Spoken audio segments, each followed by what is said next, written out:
Bueno, buenas tardes a todos y gracias por estar aquí en esta charla del Ateneo que nos va a dar nuestro compañero Emilio Sánchez Cantarero. Es difícil presentar a alguien a quien conocéis todos y al que tengo la suerte de llamar mi amigo, pero es lo que toca y ahí voy con más ilusión que maestría.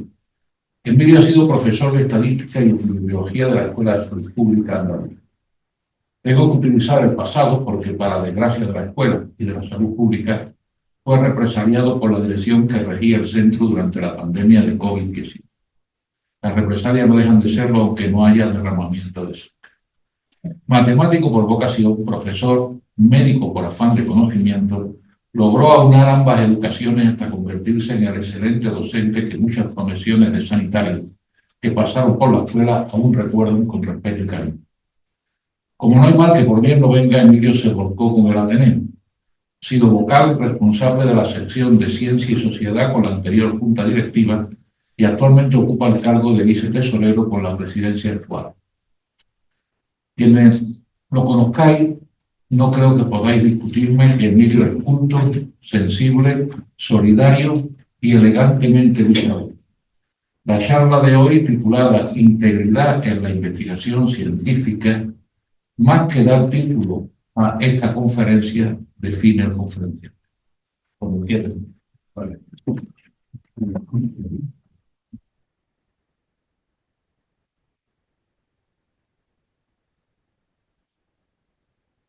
Sí, no lo hago, no creo que contigo específico, no falta, broma. Porque al resto, pues bienvenido y bienvenida. Como sabéis, la charla va sobre integridad en la investigación científica y en primer lugar quiero deciros que quizá el título no responde exactamente a lo que yo voy a comentar, porque yo voy a hablar no de la investigación científica en general, sino de la parte que yo más conozco, que es la investigación científica en temas que tienen que ver con la salud, con la investigación bioquímica, etc. Y con la disciplina biosanitaria en general. Aunque es de lo que puedo hablar con conocimiento de causa, de todas formas, por lo que conozco, las cosas en otros ámbitos del saber no son muy distintas. Es decir, las virtudes y los problemas que presentan algunas o que se presentan en investigación biosanitaria es extensible a muchas ramas del saber. Bueno, en primer lugar, porque nos hagan la idea, deciros que la charla tiene como tres partes. Una parte donde hablaremos de lo que se entiende por la integridad de investigación y cómo se ha medio organizado hasta ahora.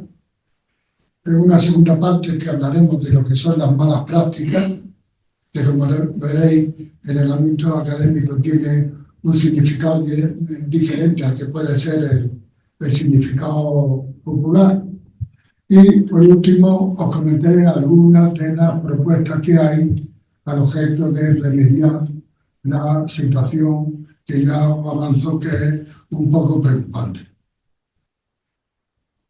Entonces, porque os hagáis idea de cuando se habla de investigación científica, de qué estamos hablando, os puedo decir que se estiman en unos 9 millones de personas las que se dedican en este mundo las podemos definir como investigadoras científicas. Esta estimación seguramente podéis ver otras distintas, porque no está muy claro cómo se define un investigador científico, quién es investigador científico y quién no, pero bueno, mucha gente trabaja en esta empresa. En cuanto a conocimiento de lo que es la actualidad, la situación actual en el mundo en general de la ciencia, quizás lo más acreditado y lo más actualizado a nivel global es un informe de la UNESCO del año 21, donde se describe un poco pues cómo está la situación científica en el mundo. Aproximadamente, estos son datos del año 2020, en el mundo se invirtieron en investigación y desarrollo más de 1,5 billones de dólares o de euros, no sé exactamente si son euros. 1,5 billones, 1 billón de los nuestros, no 1 billón americano. Lo que pasa es que ese 1,5 billones, las 2/3 partes la invierten tanto China como Estados Unidos. Es decir, aproximadamente Estados Unidos y China, cada uno de ellos invierte como medio billón al año en investigación y desarrollo. El medio billón restante es lo que invierte el resto del mundo. Europa, Japón, Canadá, etc. Es decir, bueno, y estos son datos del año 20. Yo estoy seguro que actualmente ya con creces China ha superado a Estados Unidos, porque si veis las tendencias de aumento de inversión en China son bestiales. Bueno, pues como decía, en general esta inversión no está homogéneamente repartida a lo largo del mundo.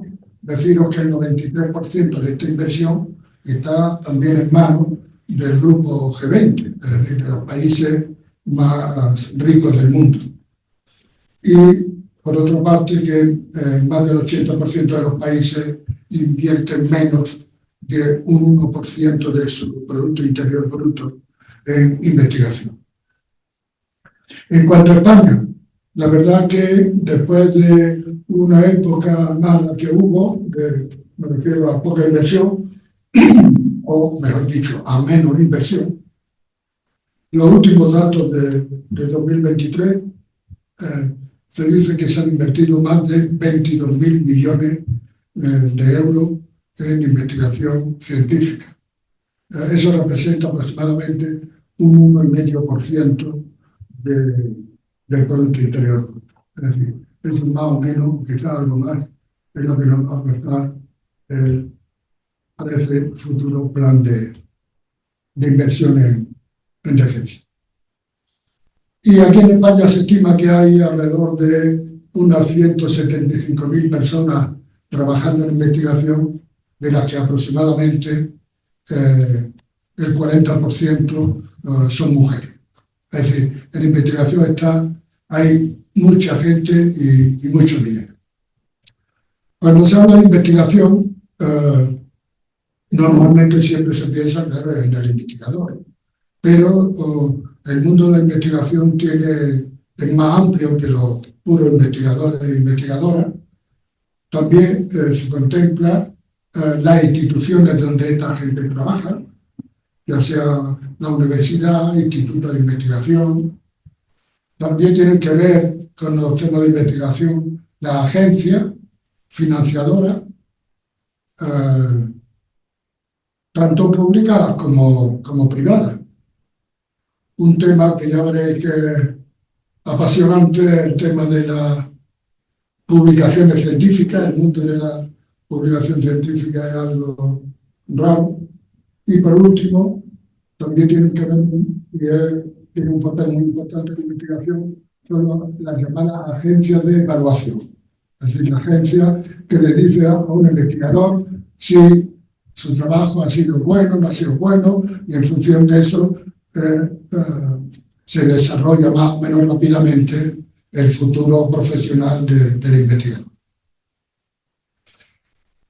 Bueno, como vamos a hablar de integridad, pues casi todo el tiempo lo vamos a hablar exactamente lo contrario, de la falta de integridad en el desarrollo de la investigación científica.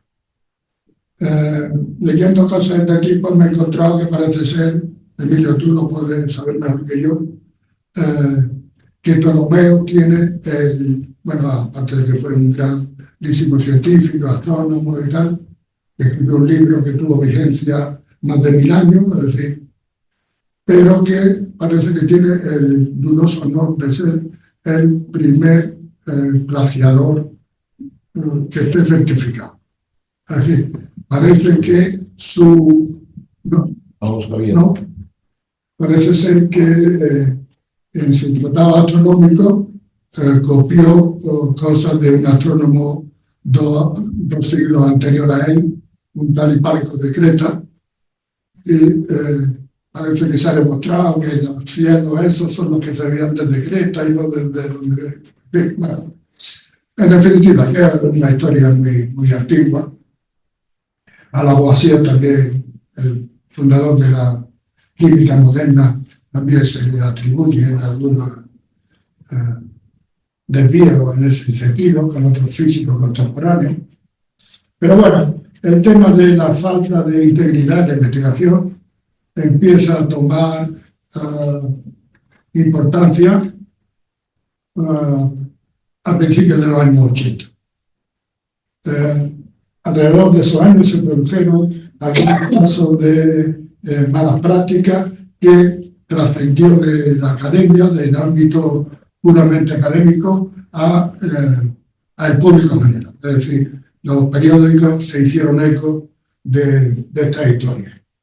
Y bueno, pues hubo una investigación en la Cámara de Representantes, y este tema en particular sobre la integridad científica lo lideró el que luego fue vicepresidente norteamericano, Al Gore.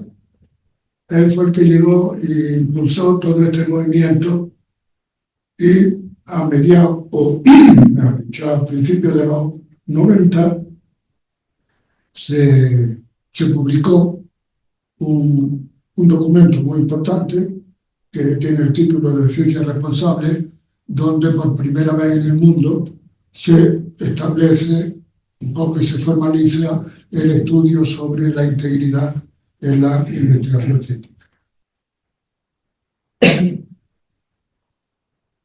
Desde en 2016 se reunió un grupo de gente preocupada por el tema, que tenían que ver con todos los ámbitos los que he citado, que son competentes en la investigación, y decidieron formar una asociación y reunirse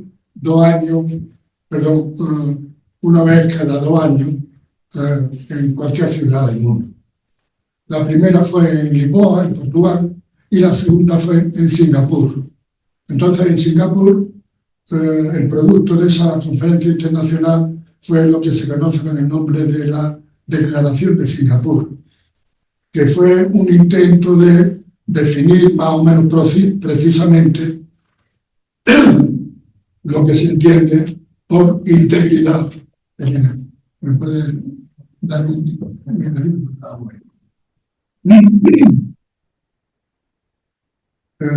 trataron de definir más o menos lo que se entiende por integridad en la investigación. Y el preámbulo de esa declaración es el texto exacto que ahí aparece, que dice: el valor y los beneficios de la investigación dependen sustancialmente de la integridad con la que ésta se lleva a cabo.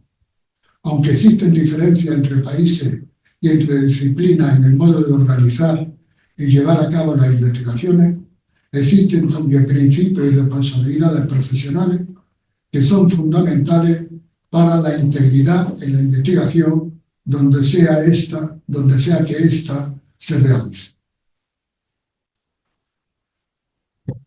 Entonces ellos definen qué se entiende por integridad en la investigación.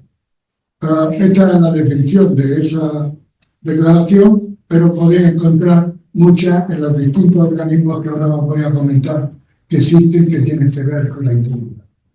Entonces, en esta conferencia la integridad se define como la forma de emprender y llevar a cabo la investigación de una manera ética y que garantice la fiabilidad.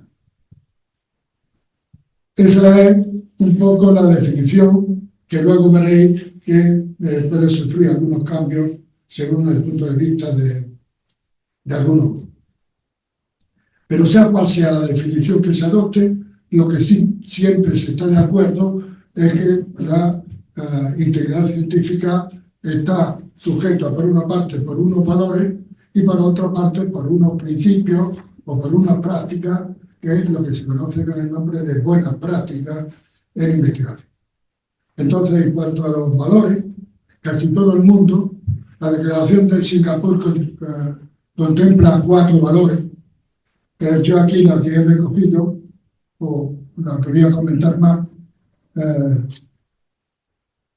habla de 5 valores como son la honestidad, el rigor, la transparencia, el respeto y la responsabilidad, que, como decía antes, tienen que ver con cualquier miembro de lo que se llama el ecosistema de la investigación. Bueno, pues esta gráfica quiere representar pues eso, la relación de la integridad ahí en el centro y los distintos valores que pueden componer esa integridad. Que, como decía, pues tiene que ver con la honestidad. ¿La honestidad en qué sentido? Pues, por ejemplo, a la hora de plantear los objetivos y los métodos que se van a utilizar en ese trabajo. Honestidad, por ejemplo, en reconocer el conocimiento ajeno y si se incorpora conocimiento que no sea propio, citar las fuentes de ese conocimiento, etc.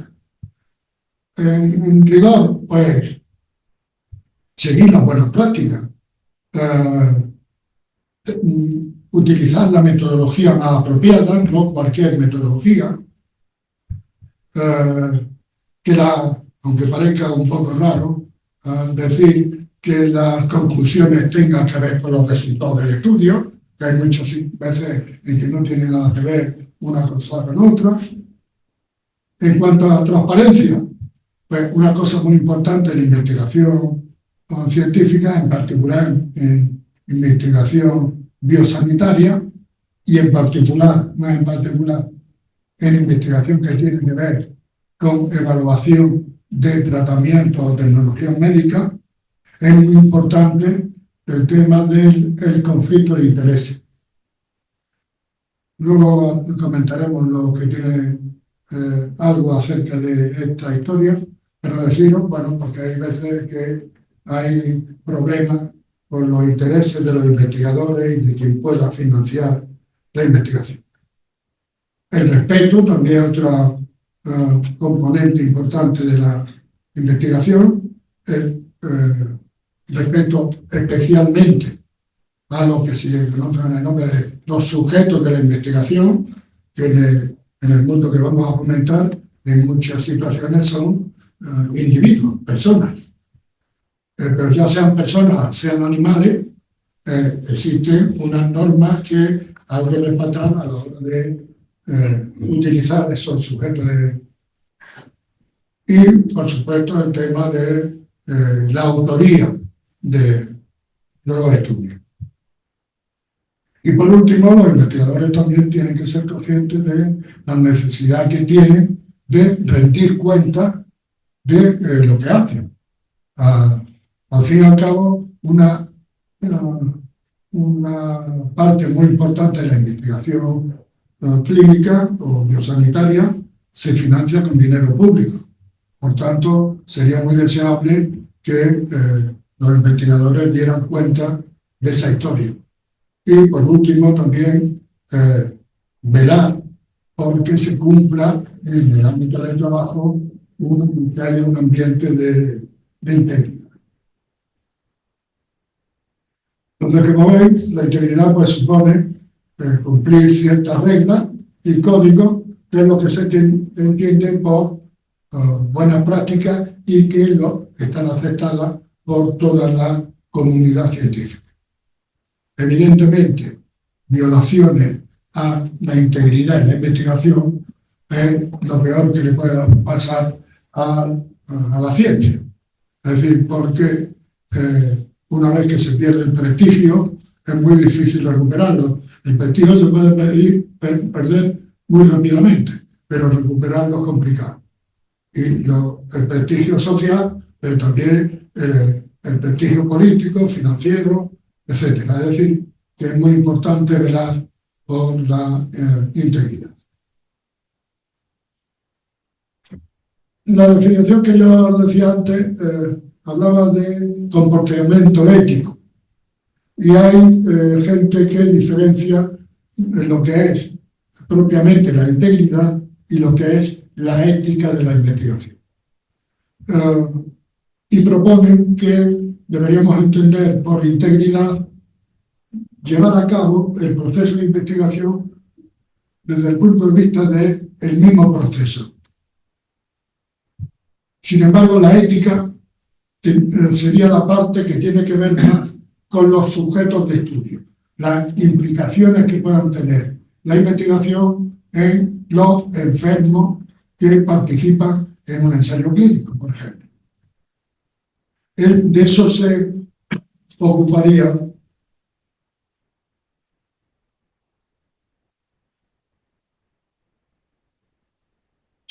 la ética de la investigación. Pero ya os digo, no hay acuerdo en qué una cosa y qué otra. Más o menos están muy relacionadas, pero que son distintas. Y esta es la última definición, sacada también conocida como la Declaración de Roma, que, bueno, pues habla algo más o menos parecido. Por integridad de la investigación entendemos el conjunto de principios y valores éticos, obligaciones deontológicas y estándares profesionales que fundamentan la conducta responsable y correcta de quienes realizan, financian o evalúan la investigación científica, así como de las instituciones que la promueven y realizan. La cuestión es que la investigación científica pues la hacemos personas humanas.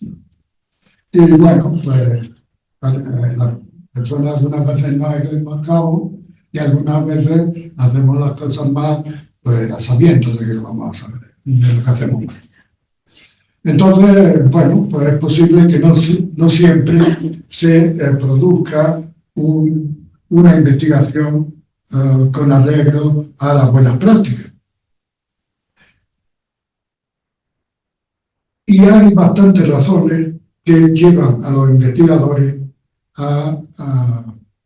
de alguna manera, a hacer algunos atajos que de alguna manera no cumplen con las normas de integridad, pero que suelen ser rentables a la hora de la visión personal, de la carrera profesional. Luego lo comentaré. En definitiva, que hay un problema de integridad en la investigación y, como decía antes, fue a partir de los años 80 donde cuando se empieza a tomar en consideración este problema y desde entonces pues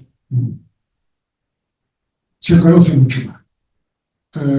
Todo el mundo está de acuerdo en que ha crecido mucho el número de incumplimientos, pero la verdad que ahora se busca mucho más de lo que se buscaba antes. Entonces, hasta los años 90, la integridad era una cuestión que le competía exclusivamente a los científicos y de alguna manera el control de la integridad ha sido los mismos científicos se autorregularon. Es decir, no había ningún organismo que tratara de velar porque se cumplieran los principios de integridad de la investigación.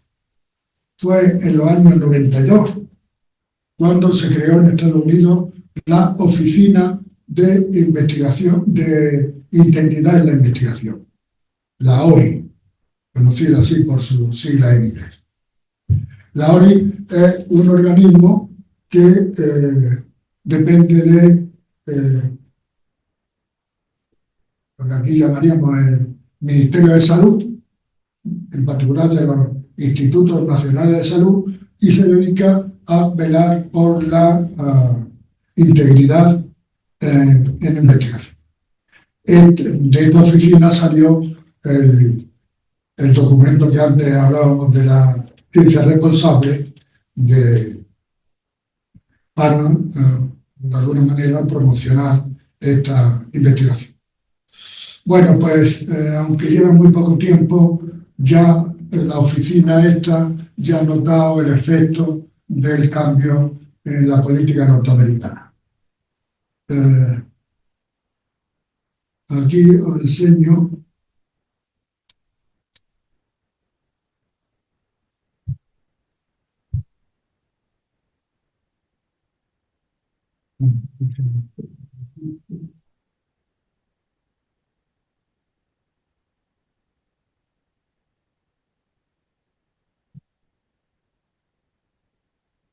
Bien. Esta es una noticia de un lugar, una página web que luego comentaré. Y esto está fechado hace 3 o 4 días. Dice, los equipos de integridad de la investigación federal de los Estados Unidos sufren bajas. Tanto hay dos oficinas más importantes, la oficina del inspector general, que le llaman, y la ODI. Pues las dos han visto recortar su presupuesto y en respuesta a ello los directivos han dimitido y también ha habido más bajas por la política esta que están llevando a cabo de despedir a gente de la administración. Es decir, que parece que no corren muy buenos tiempos para la integridad de la investigación. Bueno, este es otro caso también muy reciente, también un efecto Trump.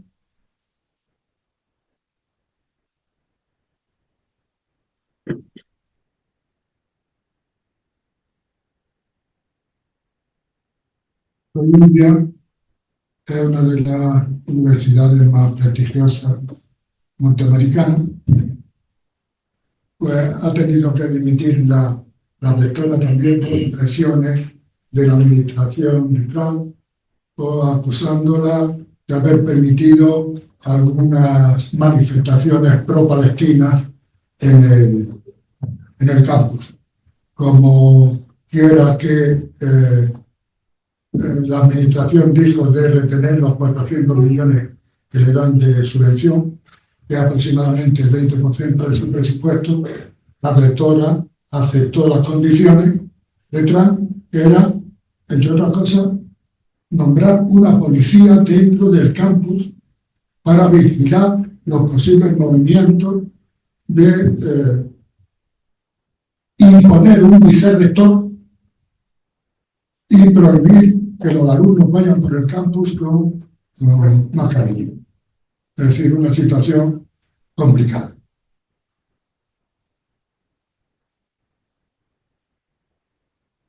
Bueno, pues tengo que decir que aquí no aparece, pero por esos mismos años, a principios de los 90, también crearon su oficina de investigación los noruegos, que fue el primer país que lo hizo aquí en Europa. En 2006 eso se creó la oficina esta que se llama UCA-RIO, que es la oficina de integridad en Gran Bretaña. Si a alguien le interesa el tema, tiene una página web muy bien diseñada, con mucho material didáctico, etc. La ENRIO es la Red Europea de Oficinas de Investigación Científica, que es un grupo de aproximadamente 30 instituciones de 20 y tantos países europeos. No hace mucho, la ALEA es la Asociación de Academias Científicas de Europa. Publicó en 2007, la primera edición, el Código de Conducta Europea, un poco la labor que hacen estas oficinas. Y ese código, que lo que yo voy a enseñar, la última edición del año 23, este documento, aquí, de alguna manera define y habla de la integridad, y para que veáis, dentro del documento ahí podéis encontrar pues, los valores, los que se sustentan.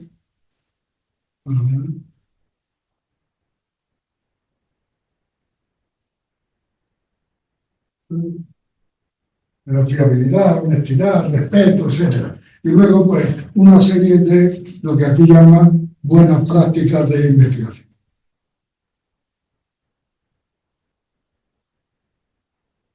Bien, en España, pues, como siempre, en este sentido hemos estado bastante atrasados. No fue hasta el año 23 que se creó el comité, el llamado Comité Español de Ética en la Investigación.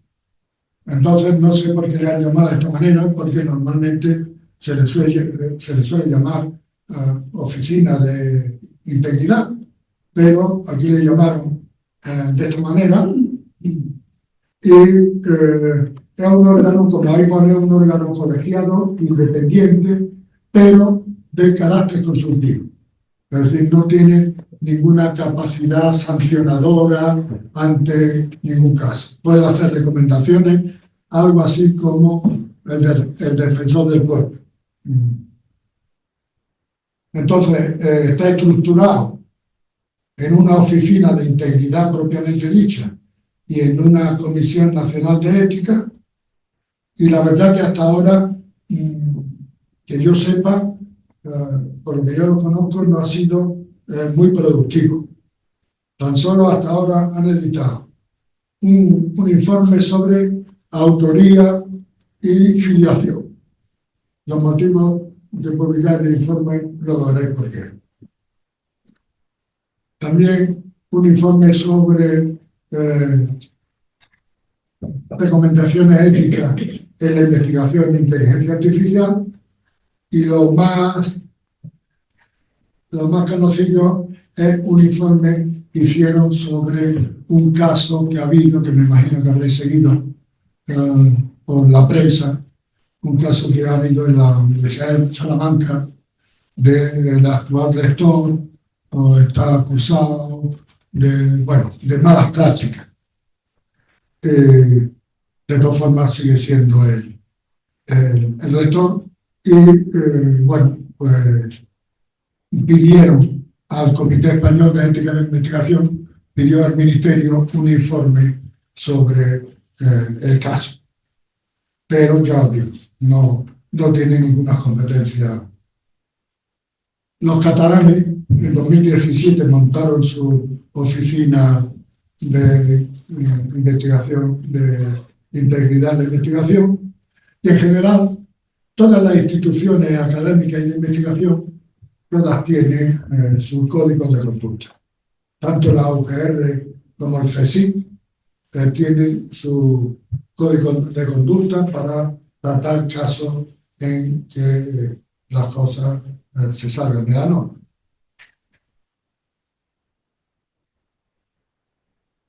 Bueno, pues hasta aquí un poco hablar de lo que se entiende por integridad, y vamos a ver algunas cuestiones que tienen que ver con la falta de integridad. Como decía antes, malas prácticas en la terminología académica va a significar una cosa distinta a lo que entendemos por malas prácticas. Porque malas prácticas en investigación se entiende, y no asustéis, se entiende la fabricación, falsificación o plagio en la propuesta, ejecución o publicación de los resultados de la investigación. Esta es una definición que se propuso en los años 90 y ahí sigue. O sea, malas prácticas es alguna de esas tres prácticas.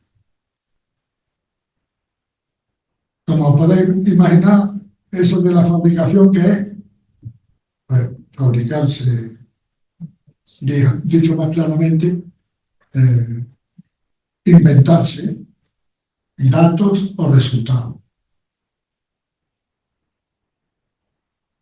De eso hay muchos, muchos. Ahí comentaremos algunos casos. La falsificación consiste en manipular los materiales, los equipos o los procesos de investigación con el ánimo de cambiar los resultados. Y plagio, pues bueno, pues lo que todos entendemos por plagio, utilizar ideas, procesos, resultados ajenos sin citar la fuente. Pues, estas tres faltas de integridad es lo que se conoce con el nombre de malas prácticas. Por supuesto, ahí nos incluyen errores honestos, diferencias de opinión, etc. Entonces, esto de las malas prácticas es frecuente, no es frecuente.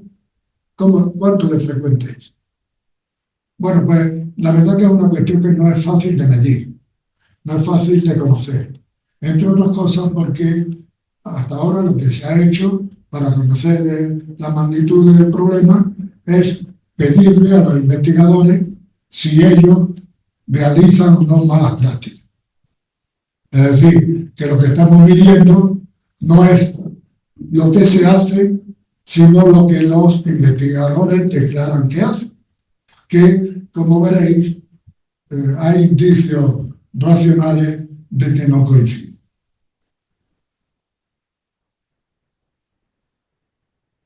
Pero, de todas formas, independientemente de eso, de la magnitud de estas malas prácticas, hay que tener en cuenta que algún caso, y vamos a comentar algún caso puede tener unas consecuencias muy importantes. Es decir, que es tanto importante la cantidad como las consecuencias que va a tener. Entonces, como estudios donde se trata este problema, os cito aquí tres. Uno hecho en Noruega. Este lo he elegido en primer lugar porque metodológicamente es un estudio muy bueno, y en segundo lugar porque los noruegos, como he comentado antes, hace tiempo que están preocupados por los temas de integridad. Y bueno, pues es un estudio reciente y ese es el motivo de elegir este y no otro. Aunque el autor, como noruego no bueno, parece que no es, ¿no? Ya la Patricia tiene pinta de ser algún emigrante pakistaní. Bueno, pues ahí habla, ya os digo, de manera autodeclarada, que el 8% aproximadamente de los investigadores en Noruega han hecho en alguna ocasión alguna mala práctica, es decir, algunas de las tres prácticas estas que hemos comentado. Os tengo que decir que este es de los pocos estudios, y esa es otra razón por la que lo he elegido, es porque aquí tiene profesionales que trabajan con temas de salud y también ciencias naturales, economía, es decir, otros campos de trabajo. Pero las diferencias son muy pocas. Y luego, aquí también os traigo dos estudios, dos metaanálisis, un poquito más antiguos, sobre todo el primero, pero que también tienen bastante interés. Un metaanálisis es un estudio de estudios. Es un tipo de diseño que está pensado para hacer resúmenes de lo publicado. En temas de epidemiología y de salud en general, se hacen muchos estudios sobre un mismo tema. Pues los metaanálisis es una metodología que trata de hacer resúmenes de esas situaciones. Bueno, en el primer metaanálisis hablan de aproximadamente un 2% de los investigadores se declaran que hacen malas prácticas. Sin embargo, también les preguntaron, oye, ¿y tú conoces de otros que hagan malas prácticas? Y la cosa subía del 2% al 14%. Otro metaanálisis más reciente, pues también tiene una cifra parecida, entre el 3%, si es autodeclarada, y hasta el 15% en caso de que eso lo hacen otros. Bueno, aquí os presento un caso de malas prácticas que yo no sé si ha sido el peor, pero seguramente sí el que ha trascendido más y un caso realmente para hacer una película. Y es el caso de un médico llamado Wakefield, Andrew Wakefield. Este hombre publicó en 1998 un artículo en Lancet. Lancet es una revista médica muy acreditada. Publicó un artículo en el que sostenía que la vacuna de la triple vírica, sarampión, producía autismo en los niños. Bueno, pues eso se publicó en el año 98 y a posteriori no se entiende muy bien cómo una revista como Lancet publicó ese artículo, pero el caso que la publicó y al poco tiempo empezaron a aparecer muchas críticas por la metodología que se había empleado.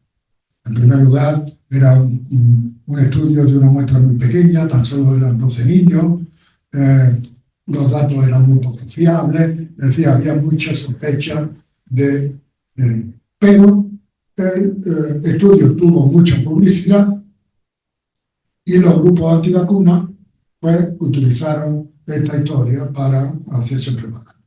Y eso tuvo una consecuencia en que 5 años después, 2003-2004, la tasa de vacunación en Gran Bretaña estaba en el 80%, lo mínimo para que haya inmunidad de grupo se estima en un 95%. Y también otra consecuencia seguramente fue que el sarampión se declaró endémico tanto en Inglaterra como en Gales. Bueno, pues la historia de esta publicación cambia cuando cae en manos de un periodista, un tal Brian Deere, que empieza a investigar. Y descubre que este investigador, Wakefield, está asociado con un abogado que lo tiene contratado un grupo para poner una demanda multimillonaria a un laboratorio farmacéutico, hasta tal punto de que cuando ya descubre toda la historia y tal, bueno, a Wakefield el Colegio de Médicos Británico le quitó la licencia para ejercer como médico. El periodista publicó un libro que fue un bestseller.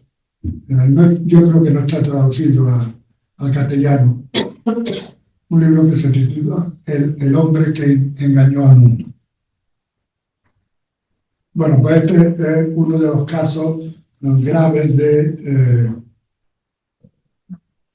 malas prácticas, pero y os tengo que decir también otra cosa chocante, es que Lancet, la revista, tardara 12 años en retractar, en anular la publicación. También es un hecho muy... Y si os preguntáis dónde está ahora el señor Wakefield,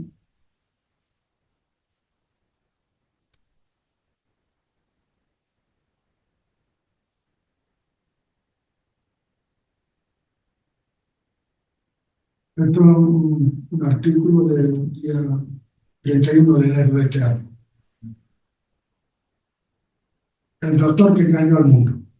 Dice, el escritor, el periodista, Brian Deere, critica a Robert Kennedy por su afiliación con el deshonrado antivacuna doctor Andrew Wakefield. Es decir, parece que Wakefield y Kennedy son los líderes actuales de todo el movimiento antivacuna en los Estados Unidos, es decir, casi en el mundo. Bueno, pues es un caso de malas prácticas, pero luego hay cantidad de otra historia, otra falta a la integridad, que se conoce con el nombre de prácticas de investigación cuestionable. un fondo donde se mete cualquier tipo de violación de los principios de la integridad científica. Bueno, pues esto es un mundo para estar hablando no sé cuántos días. Yo voy a contar algunas historias más o menos que tienen que ver con quién son los autores de los artículos. Eso se maneja bien, se hace bien o se hace algunas veces regular. Sobre los métodos que se utilizan, sobre lo que antes comentábamos del conflicto de intereses, la utilización de la inteligencia artificial, etc. Bueno, pues si es difícil saber las malas prácticas, es más complicado saber cómo de frecuente es la utilización de la práctica de cuestionables. Porque aquí es más difícil, aquello era muy concreto, o fabricación, falsificación o plagio. Aquí hay muchas formas de no ser íntegro en investigación. Y no solamente eso, sino que están apareciendo todos los días. Yo ayer veía no sé cuántas inteligencias artificiales hay ya para tratar de, en un proceso que lo comentaremos, sustituir al hombre por las máquinas. Es decir, es bastante complicado. Pero bueno, de todas formas, el estudio de los noruegos que citábamos antes dice que más del 50%, el 51,3% ha practicado al menos una práctica cuestionable en los 3 últimos años. Esa es más o menos la forma en que se suele preguntar, pero hay otros autores que cambian la definición y por eso digo que es difícil comprobar. En relación a los otros 2 metaanálisis que os decía antes, pues en el primero hablan de un 33%, pero que si hablan no de ellos sino de otros, hablan de un 72%. Y en el otro metaanálisis las cifras son un poquito más bajas, 12%, que puede llegar hasta el 40% si se refieren a otro investigador. Es decir, que estas prácticas son mucho más frecuentes, lo que sí es verdad que por lo menos la mayoría no tienen la trascendencia que puedan tener las otras. Bueno, en términos de cuestiones de... No, se puede infringir las normas, las buenas prácticas, pues no haciendo que los autores sean realmente los que deben aparecer como autores. Para eso hay unas normas, está establecido qué características debe cumplir un señor o señora para ser autor.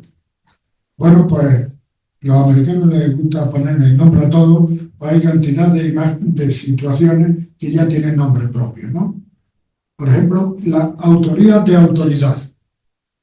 Eso, lo que había estado en el mundo científico y en lo universitario, pues eso quiere decir que el jefe tiene que aparecer en la publicación.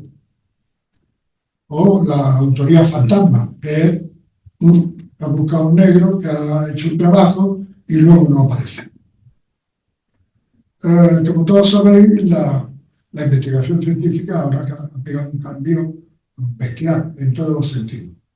Entonces ahora es muy frecuente que ya no es un investigador el que hace una publicación, ahora es un grupo, y un grupo que muchas veces son grupos muy numerosos, grupos de distintas localizaciones geográficas, de distintos países.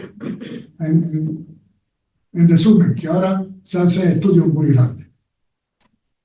Entonces ahora es fácil encontrar, por lo menos en el mundo que yo me muevo, encontrar artículos escritos por 10, 12, 20 personas.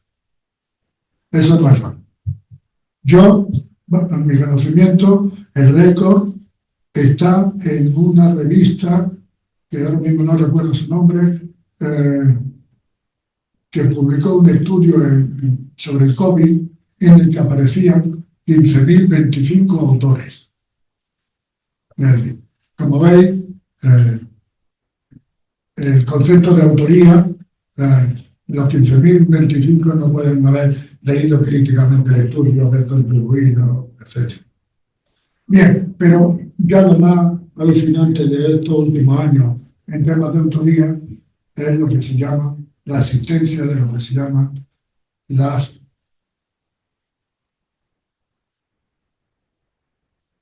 fábricas de artículos, en inglés paper mills. Bueno, estas son empresas que se dedican a falsear la ciencia, así de claro.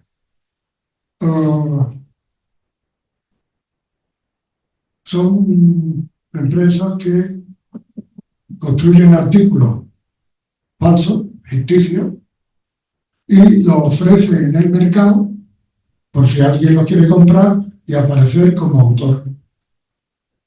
Esto es una cosa que pasa con, vamos, que es una realidad, no es una ficción.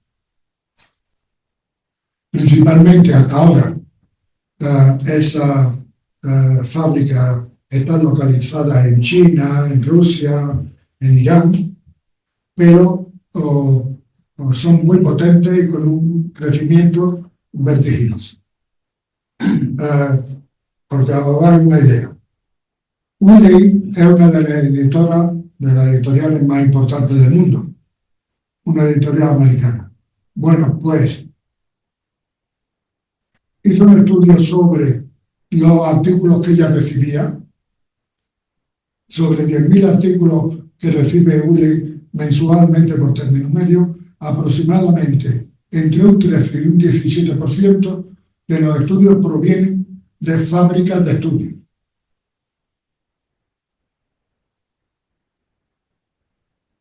Y por dar otro dato, en 2023 una empresa que era del grupo de Wiley tuvo que retractarse de 8.000 artículos que había publicado.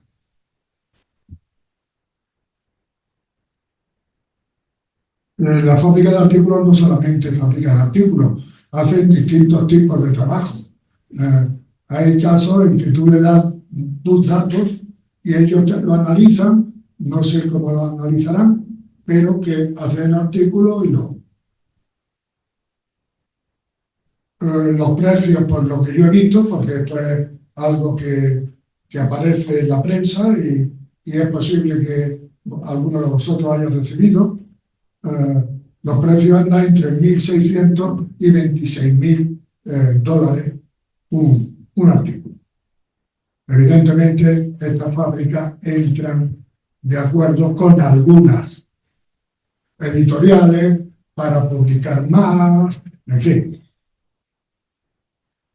Y luego, en cuanto a autoría, otra cosa también alucinante es el tema de la afiliación.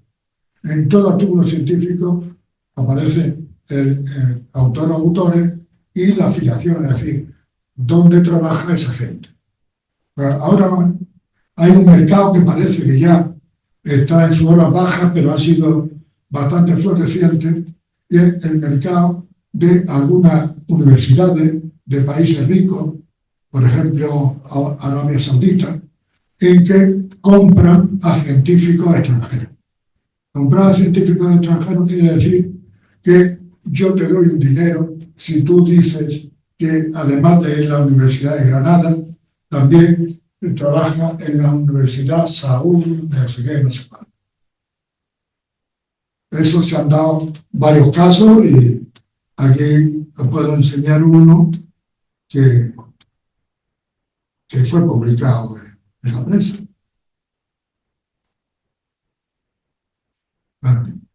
En este caso, en el país.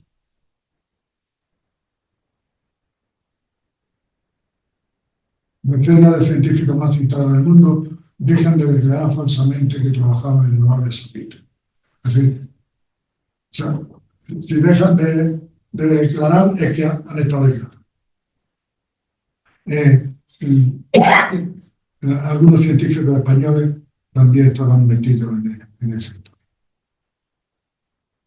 Bueno, no voy a hablar de temas de metodología, que vienen más, pero también es un mundo que es lo que a mí me queda más cercano, el tema de los análisis de datos, una auténtica desatino.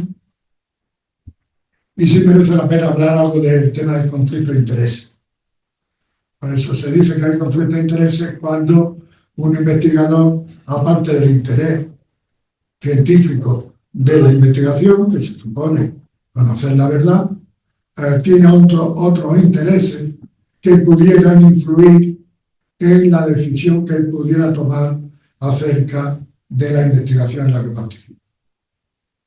En todas las instituciones también tienen su código o su manual de conflicto de intereses, y en este sentido hay un caso muy famoso también de también apareció en la prensa diaria,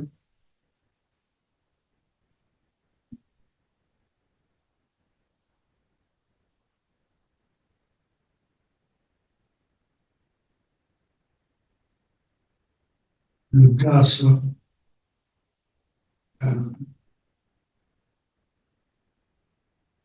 bueno,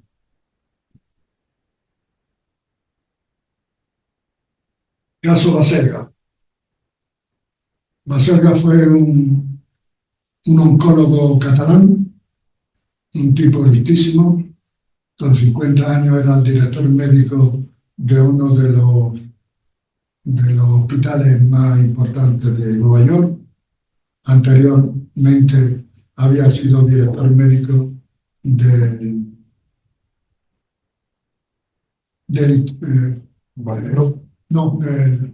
Hospital General de Massachusetts, en Boston, en Harvard. Bueno, pues este hombre, en uno de sus estudios se demostró que no había declarado el conflicto de intereses que tenía con la investigación. Parece ser, no, se demostró que este señor había recibido $3 millones del laboratorio que financiaba el ensayo clínico. Total, en definitiva, tuvo que dimitir de todos sus cargos, dejó los Estados Unidos, estuvo un tiempo en Barcelona, en el Clínico, que era su hospital, y luego se fue como director médico al laboratorio Astra. Desgraciadamente murió muy joven por la enfermedad de las vacas locas. Murió.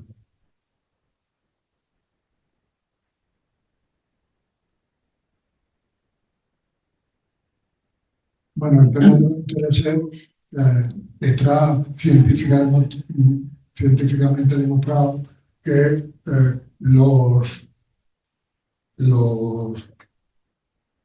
las investigaciones que financia la industria farmacéutica tienen más probabilidad de dar resultados al favor del fármaco que se trata que si es investigación pública.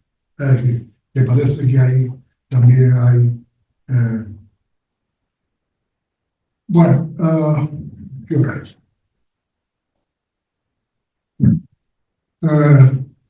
No voy a hacer más comentarios acerca de la revisión por pares, que otra historia que sería de interés, ni la publicación científica, y sí quería comentar un poco las propuestas que hay para tratar de mejorar la situación. Los pocos estudios que se han hecho de factores asociados al incumplimiento de la integridad en general se agrupan como en tres partes. Por una parte, la falta de cultura institucional en temas de integridad en la investigación. Es decir, no primar en las instituciones esa cultura de investigación. Primar exclusivamente la cantidad de artículos que se publican. Por otra parte, también hay mucho desconocimiento. Mucha gente piensa que se puede hacer algunas cuestiones que no se deben hacer. Es muy típico en investigación, bueno, pues si hay lo que se denomina outliers, es decir, observaciones raras, observaciones, bueno, estas las quito y así sale el análisis un poquito más. Es decir, esas cuestiones, aunque sea por ignorancia, eso no se puede hacer. Por tanto, ante el desconocimiento, una forma de implicar o de mejorar la situación sería la formación, especialmente en los cursos de máster y en la formación doctoral, el conocimiento en integridad en investigación. Y por último, que yo creo que es una de las cuestiones fundamentales que han hecho que las cosas lleguen donde han llegado, es el tema de cómo se evalúa a los investigadores. Hasta ahora, la forma de evaluar en España es mediante lo que se llama el impacto. Cualquier investigador se ve sometido periódicamente a presentar el trabajo que ha hecho en el último periodo. Entonces, casi todos los criterios de evaluación están, lo que se llaman las métricas de investigación, están basadas en el número, en un número que es lo que se conoce como factor de impacto. El factor de impacto es un artilugio que, fíjate que no se debería hablar de factor de impacto de un investigador. Los investigadores no tienen factor de impacto. Quien tiene factor de impacto son las revistas donde publican los investigadores. Pero bueno, más que se supone que un investigador que ha publicado en una buena revista ha hecho un buen trabajo, pero eso es muy discutible. Pero bueno, esos son el factor de impacto, o lo que se llama el índice H, son métodos puramente cuantitativos, donde, como os digo, se prima mucho más la cantidad que la calidad. Y, por supuesto, no refleja si ese trabajo se ha hecho con arreglo a las prácticas de integridad. Por otra parte, el factor de impacto varía mucho entre distintas áreas de conocimiento, y dentro de la investigación biosanitaria, por ejemplo, hay revistas que tienen un factor de impacto de 25 y hay otras que tienen 0,8. Es decir, es muy heterogéneo. Por supuesto, tampoco ese índice H muestra nada acerca de lo que ahora se está tratando de incentivar, que es la ciencia abierta, es decir, no nos informa si un investigador, su trabajo tiene relevancia o no, tanto científica como social. Entonces, en una de esas reuniones que antes os comentaba, que se celebran cada 2 años, en 2019, se reunió en Hong Kong, y ahí trataron de establecer unos criterios que superen las limitaciones que tienen, pues, el factor de impacto, el índice H, etc. Bueno, y aquí aparece un principio que puede ayudar a mejorar la integridad de la investigación. Yo no sé si el juramento hipocrático tiene algún efecto a la hora de mejorar la calidad de la atención por medio de los médicos. Pero, por si acaso, el Comité Noruego ha propuesto un juramento que ellos lo han llamado juramento científico. Bueno, todo lo estoy diciendo un poco de broma, ¿no? Que que formalmente debería cualquier científico ser consciente de que ser científico supone cumplir unas condiciones y unas reglas y unos acuerdos, que es lo que se conoce con el nombre de la integridad científica. Bueno, pues, aunque han quedado cosas en el tintero, más o menos era lo que os quería comentar, y estaría encantado de que pudiéramos comentar si ha despertado vuestro interés en algo.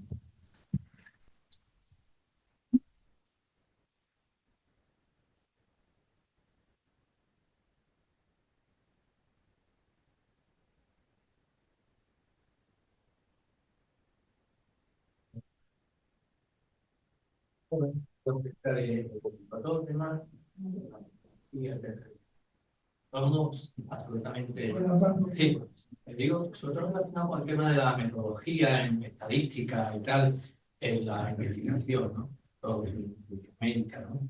Llama la atención es que para empezar, que tiene conocimiento mínimo o nulo, como de alguna forma cualquier trabajo publicado es de una complejidad metodológica estadística que parece que está precisamente diseñado, como decía el dicho, ¿no? Puede mostrar cualquier cosa con un montón de datos de la estadística, ¿no?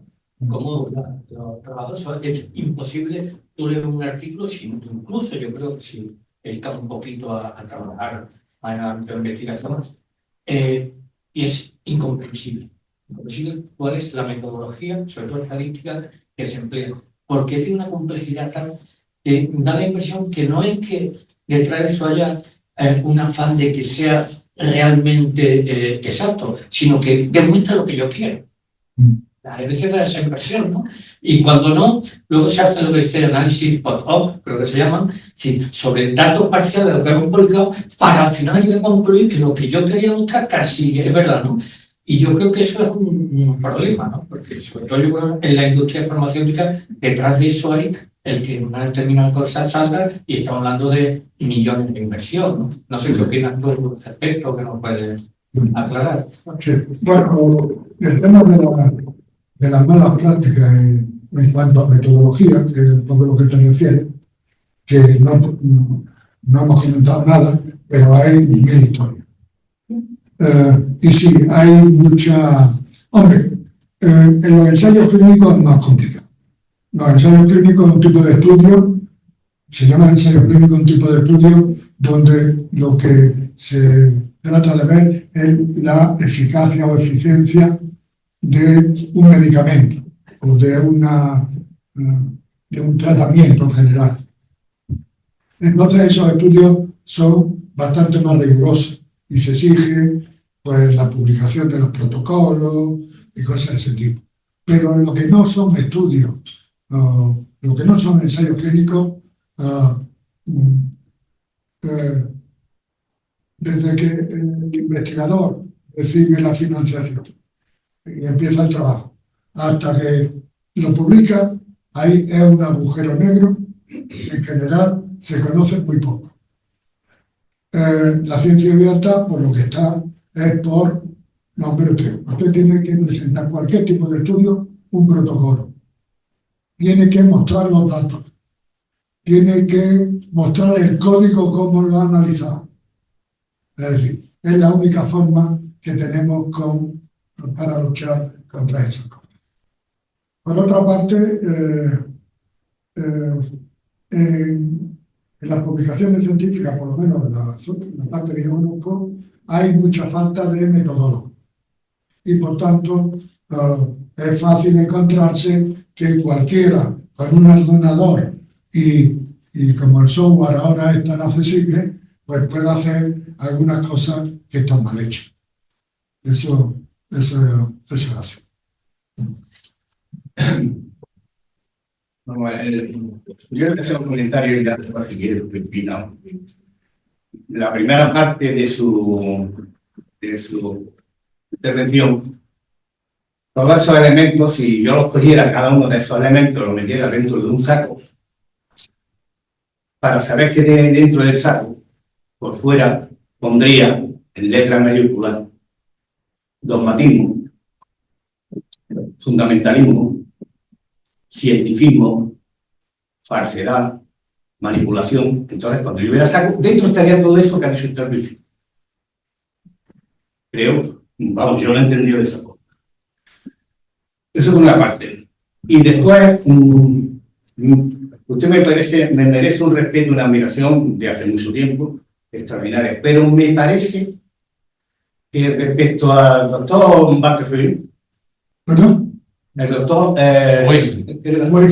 Wakefield, yo creo que lo digo en castellano, Sí. vale, me parece que ha cometido un error de apreciación, quizá sectario. Solamente me parece que conoce una parte. Este hombre era cirujano pediátrico, hizo un trabajo asombroso. De hecho, tardaron 12 años en encontrar un punto débil que no se ha podido demostrar. La industria farmacéutica así lo demostró y consiguió que Lancet publicara el contraestudio. Pero ese hombre hizo un trabajo extraordinario, independientemente de que dijeran que si había utilizado un poquito nene o lo que fuera. Pero por eso le digo que yo conozco las dos versiones, la de él y ya eso, y esta otra salvedad, a propósito de esto.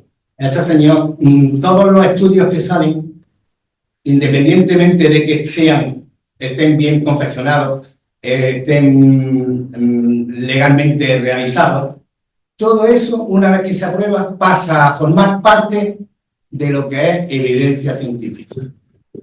Evidencia científica que, lógicamente, avalada por unos estudios que ya de por sí han demostrado ser falsos, pero es evidencia científica. Gracias. Bueno, el tema de este señor,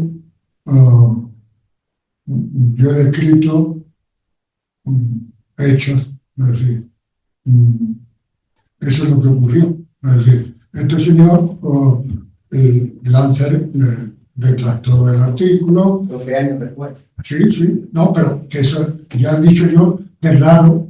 Pero claro, Pero no. El estudio ya era un estudio no se puede hacer con 12 personas. Es decir, eso es imposible. Metodológicamente, eso no va a ningún sitio. Es decir, ¿perdón? Que no fue así. ¿Cómo que no? Bueno, luego podemos ver el artículo de Lancet que lo tengo aquí. El de Lancet. Con retratado. El de Lancet. Bueno, bien, de todas formas.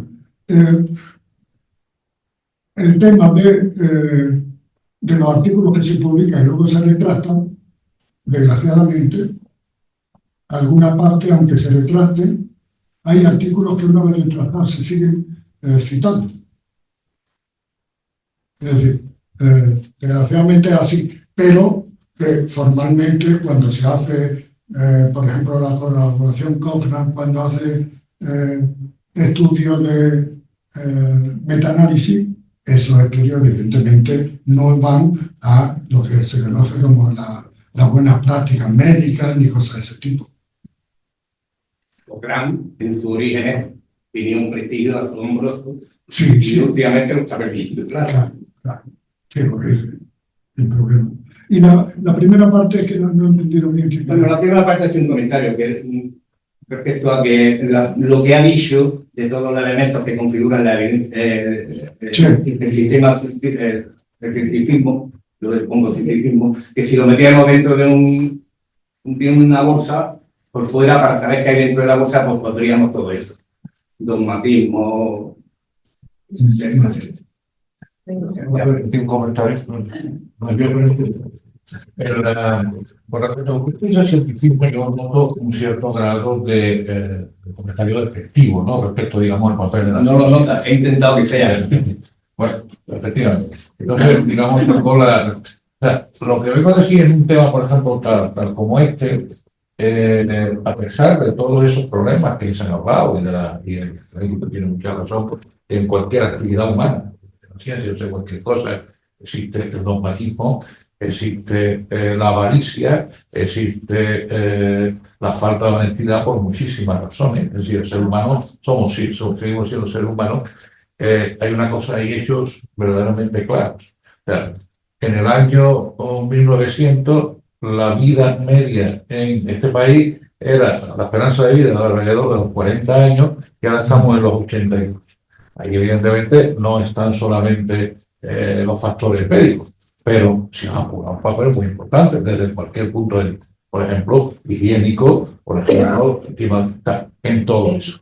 Entonces, ese tipo de cosas, es decir, la ciencia, yo creo que ahora mismo no debemos de pensar que es la causa de todos los males, podemos pensar que es la causa de todos los bienes, pero es algo que evidentemente hemos tenido ahí y nos ha venido muy bien.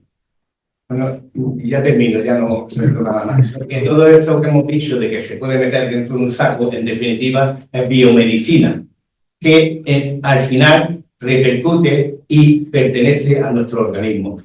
En definitiva, eso al final repercute en una ciencia que nos inyecta. Bueno, que hace que tengamos aquí la mayoría más de 55 años. Que anteriormente tú también, ¿no?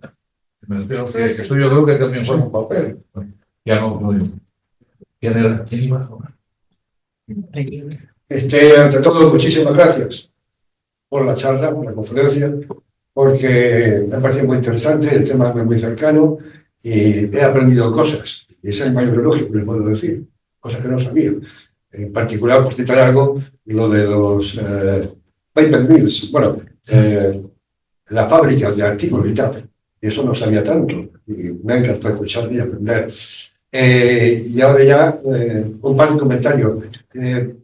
Es la primera vez que escucho, leo, cuando se habla de, por ejemplo, usted lo ha hecho, o tú lo has hecho, si me permite, sí, creo que somos colegas, de Ptolomeo, y hablaba de Panco, y ahí imagino que estaba el plagio, ¿no? También podría citar a Apolonio, junto con Hiparco y algún otro, pero es la primera vez que veo eso lanzado, o Lavoisier pensando en la escuela neumática, escocesa, inglesa, etcétera, etcétera. Porque claro, pues vamos a hablar de Newton. Y de Newton, claro, no solamente Galileo Kepler o Descartes, ¿no? Pero está Halley, el del cometa, del que tomó tantas cosas, o está Hooke, que dice, no, la ley de gravitación yo ya se la comenté a Newton. Quiero decir, que usar el tema de plagio en esos periodos, bueno, pues está muy bien. Pero bueno, quería hacer el comentario. Sí, vamos. Perdóname. No. Y luego, ya quizás más preguntarte acerca de la integridad, decías. Integridad. Y yo añadiría y ética en la investigación. Al margen de todo lo que has comentado, me parece formidable, ya lo he dicho al principio y te lo agradezco.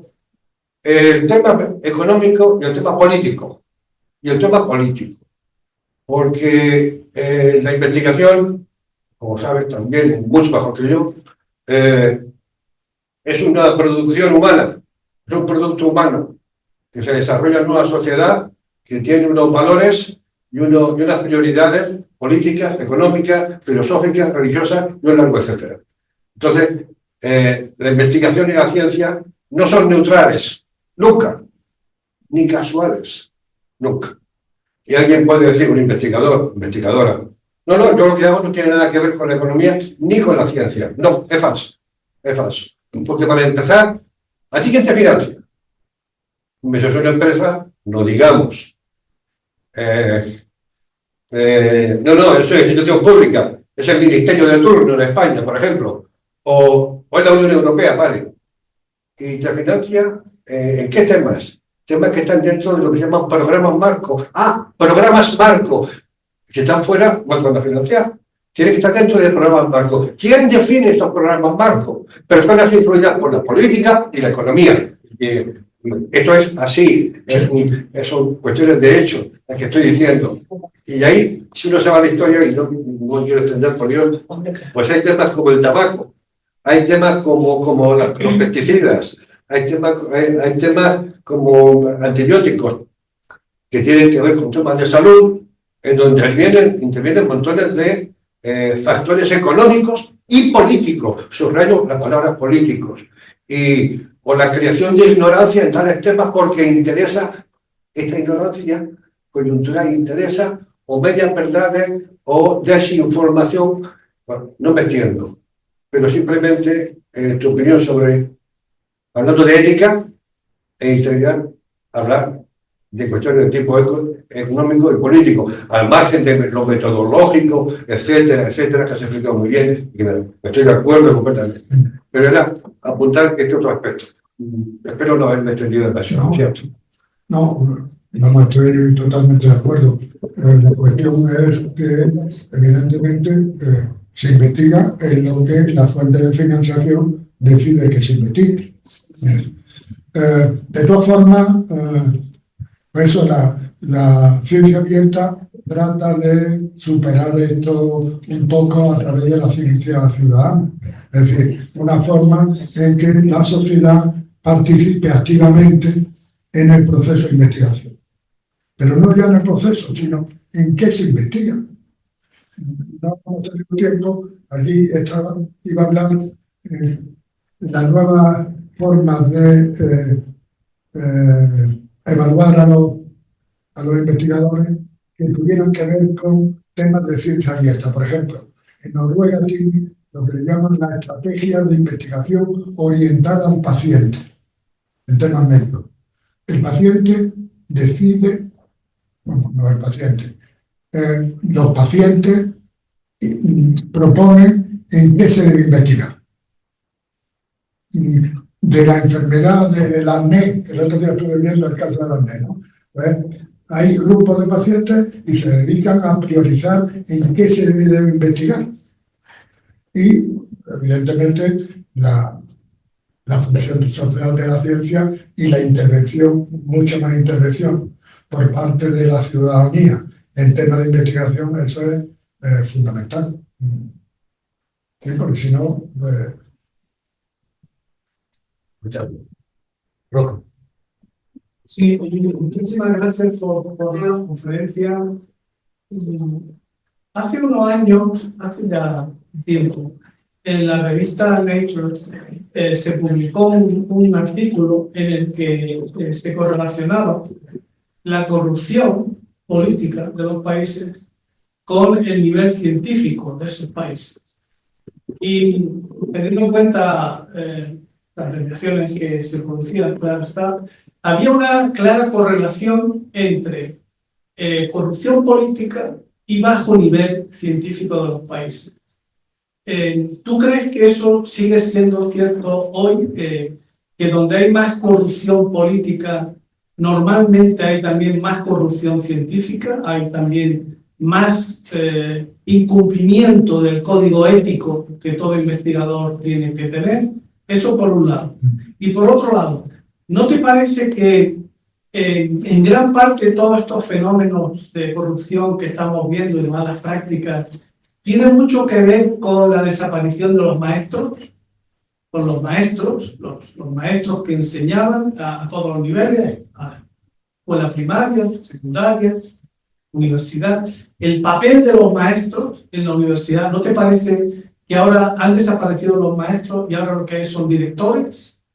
Ese papel, ese componente ética que da el ejemplo, ¿no? Como la fuerza más potente para evitar la corrupción. uno de los criterios que nos hemos comentado de nuevos criterios de evaluación, por ejemplo, que se propone es dar mucha más importancia a la tutoría, a los tutores de un doctorado de enseñanza. Es decir, ahora mismo es todo más bien una carrera de... Hoy estaba leyendo un artículo de otro sitio donde no hemos podido comentar, de una página web que se llama Retraction Watch. El título del artículo era "La ciencia fiable necesita tiempo. El sistema prima la velocidad". Es decir, que ahora un doctorado lo único que tiene que hacer es publicar muchos artículos en mucho tiempo y no se dedica, o las instituciones en general, no dedican tiempo a la formación de los másteres o de los doctorados. En el tema que primero que planteaba, la verdad que no lo sé. no he leído nada de eso. De todas formas, no creo que tenga mucho que ver. No creo que tenga mucho que ver. Quizás los casos de corrupción más fuertes tienen que ver con que haya mucho dinero por medio. Sí.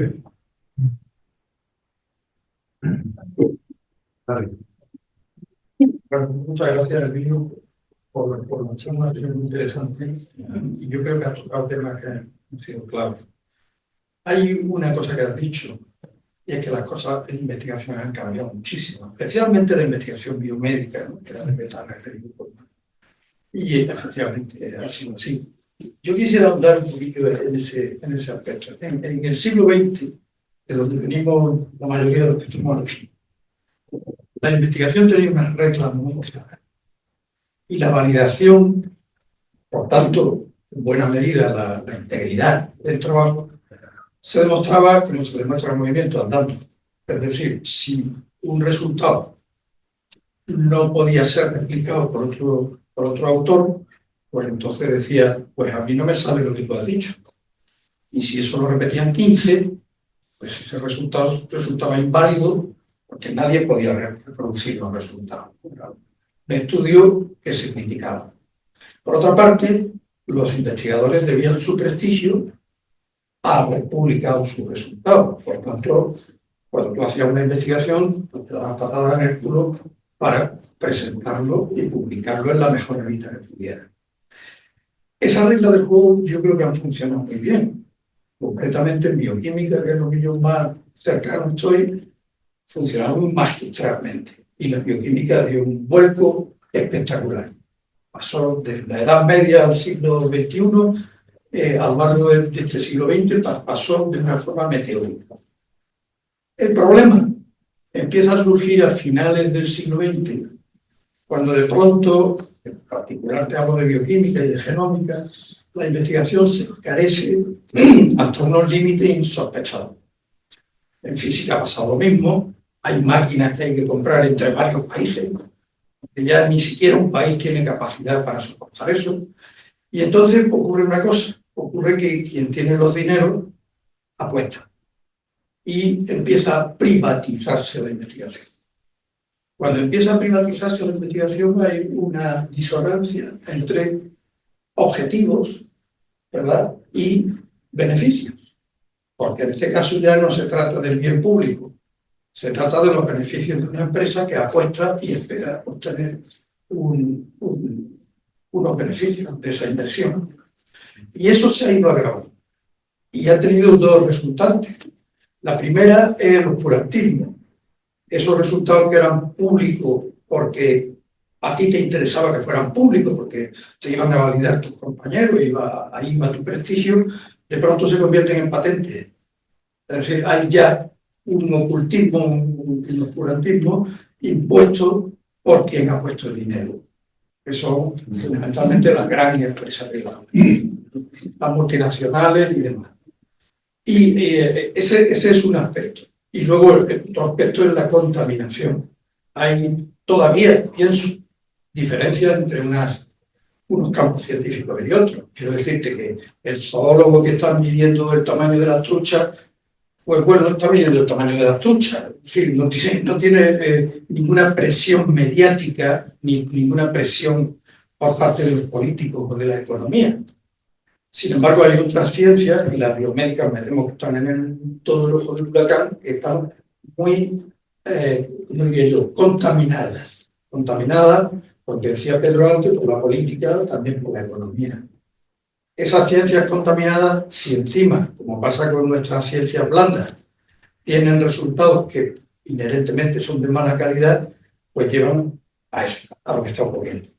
Si encima le añades esa prisa que tú decías, que es un concepto clave, pues entonces te encuentras con que efectivamente hay una degradación generalizada. La pregunta es, ¿cómo combatimos eso? Porque en este momento estamos hipotecados a esos dineros que llegan a la investigación. A ver qué opinas de eso. Un poco lo que hablamos antes. De todas formas, yo no estoy muy seguro, Hilario, de que antes se hiciera mejor investigación que ahora. Es decir, seguramente se hacía más pausadamente, no había el estrés, pero en términos de apertura, yo creo que ahora hay muchas más posibilidades de hacer pues lo que se conoce como ciencia abierta, es decir, que tú tus datos los tienes que enseñar públicamente. Bueno, yo creo, yo he tenido esa experiencia, yo creo que vosotros también lo habéis tenido, de alguien que te ha dicho, no seas tonto, no publiques eso, a una patente. Eso yo lo he dicho, son, es decir, me han dicho, eres tonto, pero publican. Hacer una patente y ya está. Entonces, eso no existía antes. O sea, yo creo que sí ha habido una degradación. ¿Me parece? Yo sé, por ejemplo, del campo donde trabaja Emilio, la física, hay mucha más apertura que la ciencia biomédica. Porque tienen menos presión de los poderes. O sea, yo creo que están menos contaminados.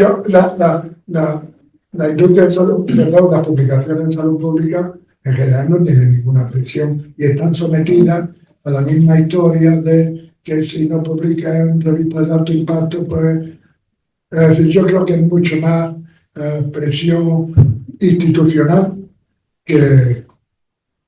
pero que evidentemente está todo marcado por los intereses de quien puede decidir dónde va una cosa u otra. Elena y ahora. ¿Estamos? Emilio, muy interesante la conferencia, me ha gustado muchísimo. También he aprendido mucho. Solo una pregunta así sencilla, ¿no? En este marco de la integridad científica, ¿qué opinas de la práctica de muchas revistas de nuestro sector, algunas de las cuales de alto impacto, cobren por publicar a los autores? ¿Y en qué sentido esto puede influir también a lo mejor a que sean más tolerantes en la evaluación por pares o en la evaluación de la investigación en general? No me tengo tiempo de hablar del mundo de la edición científica, es decir, de las empresas que... Pero ahora ha habido una perversión. A principios del siglo aproximadamente llegó lo que se conocía con el nombre de Open Access, acceso abierto a todos los materiales, no sé qué. Entonces las revistas lo han digerido de la siguiente forma. Clásicamente las revistas, o tú comprabas las revistas que te interesaban, o tu institución, tu hospital, tu centro, o lo que fuera, compraba las revistas y tú las leías. Ahora, con el tema del acceso abierto, muchas revistas mezclan artículos en abierto con artículos que no se difunden en abierto. Pero, si lo quieres en abierto, que evidentemente va a tener mucha más trascendencia, porque lo va a poder leer mucha más gente, si tú quieres publicar tu artículo en abierto, tienes que pagar. Es decir, fijarse la aberración que significa, es como si un novelista fuera a la editorial a entregar su novela y dice, no, me tienes que pagar si quieres. Pues eso pasa ahora mismo con los investigadores. Dependiendo de la revista, con término medio se estima que un artículo te cobra como 2.500 euros. Pero eso en revista como término medio. No fue de revista, si era serie o alguna de esas, llegaba a cobrar hasta 10.000 euros por publicar un artículo científico. Cuando ahora las editoriales precisamente tienen menos trabajo que nunca. Hoy cualquiera ya casi le manda editado el artículo a la revista. Antes pues, había mucha más labor de secretaría y cosas de ese tipo, pero ahora... Bueno, vamos, la última. Bueno, Emilio, enhorabuena por su muy completa. Y bueno, de todas esas conductas las que he hablado dentro de la medicina, estoy totalmente de acuerdo contigo. Yo he trabajado 40 y tantos años dentro de un hospital y doy fe de que existen, por la experiencia mía y por lo que, igual que se ha hablado antes, por lo que veo alrededor. Pero, de todas formas, me parece que dentro de esas corruptelas, la que me llama más la atención, para mí la más grave de todas, bueno, antes de contar esta, que es la más grave, que después de todas esas corruptelas que tú has hablado, uno está acostumbrado ya a oír esas cosas, porque lo has vivido de dentro, ¿no? Pero me imagino que aquí dentro de esta sala no... Yo siento que hay muchas personas que son sanitarios, médicos. Si yo no fuera médico y estuviera leyendo todas las cosas que te has contado, dan ganas de salir corriendo, ¿eh? Por lo menos dan ganas de no acercarse a un médico, dejar a los médicos cuando no. Pero bueno, dentro de todas las cosas que tú hablas, hay una, me parece que de las más graves que hay es cuando eso que hablaba antes de que se encargan los trabajos, que tú lo puedes encargar que lo hacen.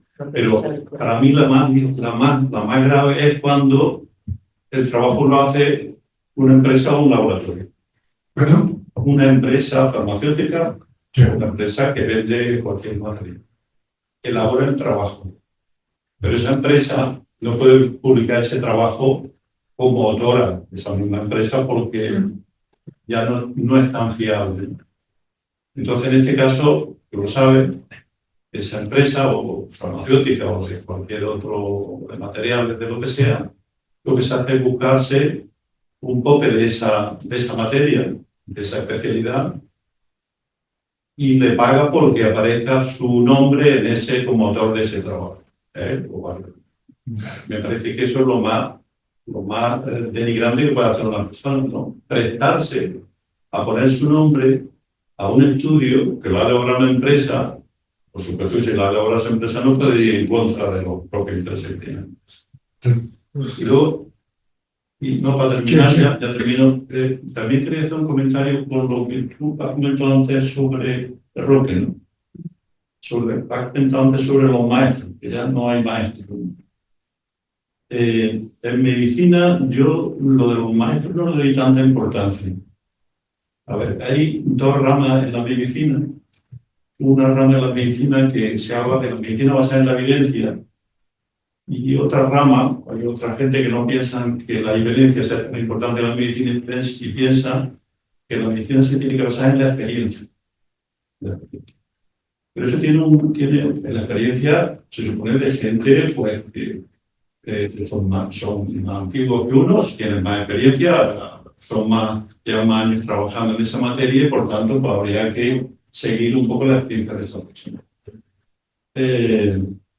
La experiencia tiene un problema, la medicina basada en la experiencia tiene un problema, es que una persona puede equivocarse y puede estar toda su vida cometiendo el mismo error. Y sigue pensando que lo está haciendo bien. Mientras que la medicina basada en la evidencia, lo hecho hay que demostrarlo.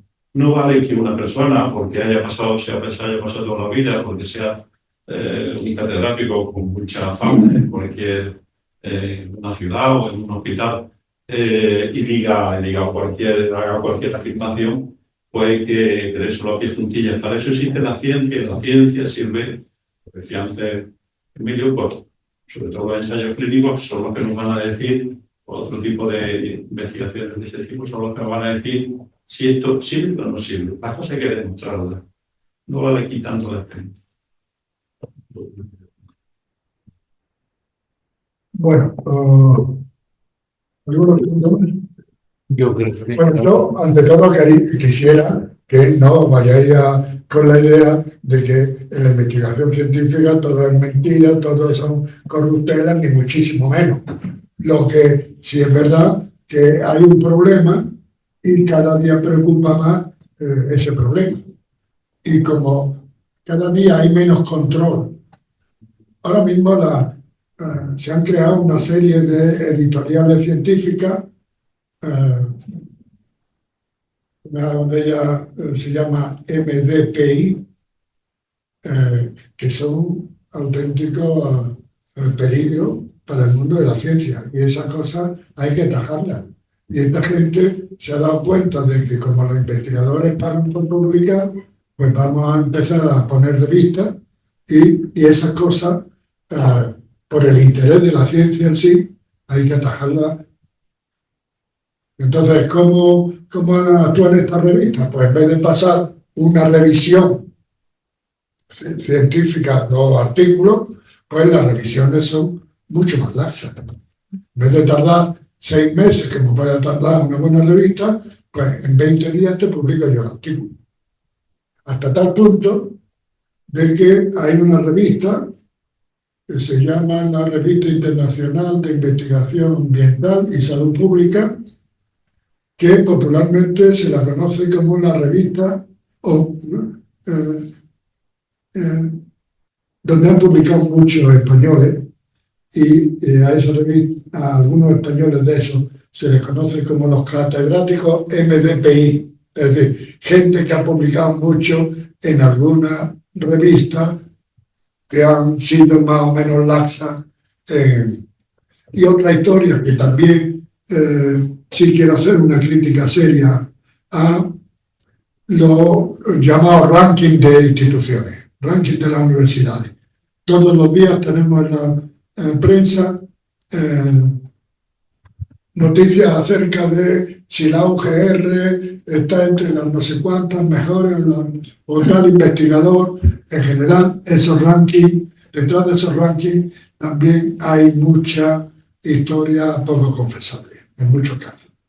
Que evidentemente un buen investigador va a tener un buen factor de impacto, pero no necesariamente toda persona que tiene un alto factor de impacto es un buen investigador. Y yo creo que es fundamental por razones, en primer lugar, por el derroche de recursos. Es decir, si la investigación no se hace bien, quiere decir que estamos derrochando recursos. Y por otra parte, especialmente en el mundo de la biomedicina, por las consecuencias tan fuertes que puede tener cualquier mala práctica en este sentido. O sea que... Bueno, muchísimas gracias por dar este